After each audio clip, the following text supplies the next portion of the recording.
High, আমি doctor Alokesh Kumar কোলে। আমি মেডিপ্লাস নেউটিয়া মহামায়াতারা ক্লিনিক থেকে আমি বলছি। আজকে হাইজিন ব্যাপারে আমি কিছু বলছি যা সবাইকে ফলো করা উচিত। সুতরাং আসুন আমরা দেখি নিই কীভাবে আমরা আমাদের হাইজিন মেনটেন করতে পারি। হাইজিন বলতে আমরা যেটা বুঝি যে পার্সোনাল হাইজিন মেনলি মানে ধরুন নিজে কীভাবে পরিষ্কার পরিচ্ছন্ন থাকবো যাতে আমাদের ডিজিজ খুব কম হয়। হ্যাঁ, যেরকম মানে হ্যান্ড ওয়াশিং ইজ খুব ইম্পর্টেন্ট। আমাদের হাত ভালো করে ধোয়া, পার্টিকুলারলি ধরুন খাওয়ার আগে এবং টয়লেট করার পর সাবান জল দিয়ে ধুলে খুবই ভালো হয়। যদি সাবান জল না পাওয়া যায়, হ্যান্ড স্যানিটাইজার আমরা ইউজ করতে পারি। এছাড়া আমাদের আমরা ফুড হাইজিন খুব ইম্পর্টেন্ট। আমরা কি খাবার খাবো, মেনলি ধরুন এখন রাস্তাঘাটের খাবার তো খাওয়া একদমই যাবে না, কারণ অত্যধিক গরমে খাবারগুলোতে ব্যাকটেরিয়া গ্রো করে যায়। সেই খাবার খেলে আমাদের শরীর খারাপ হয়।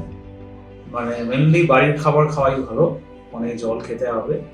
এছাড়া হচ্ছে স্লিপ হাইজিন, ঠিকঠাক করে আমাদের ঘুমোতে হবে, কেন ঘুম হলে আমাদের ব্রেন ফাংশন করে না এবং আমাদের অনেক কিছু মানসিক প্রবলেম হয়। তো আমাদের এই personal hygiene, food hygiene, slip hygiene এইগুলো যদি মেনটেন করতে পারি আমরা, তাহলে অনেক ভালো থাকতে পারি এবং এতে অনেক আমাদের রোগ কম হতে পারে। হ্যাঁ, তো আমরা আসুন সবাই চেষ্টা করি যাতে আমরা এগুলো ঠিকঠাক করে মেনটেন করতে পারি এবং তাতে কিন্তু আমরা অনেকটা বেনিফিটেড হব।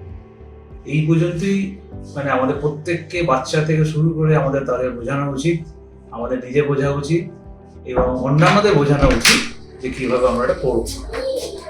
আর এই কারণেই আমাদের প্রত্যেকটি স্টেপ ফলো করতে হবে, যাতে আমরা এগুলো প্রত্যেকটা স্টেপ ফলো করে আমাদের অনেকটা ডিজিজ আমরা প্রিভেন্ট করতে পারি।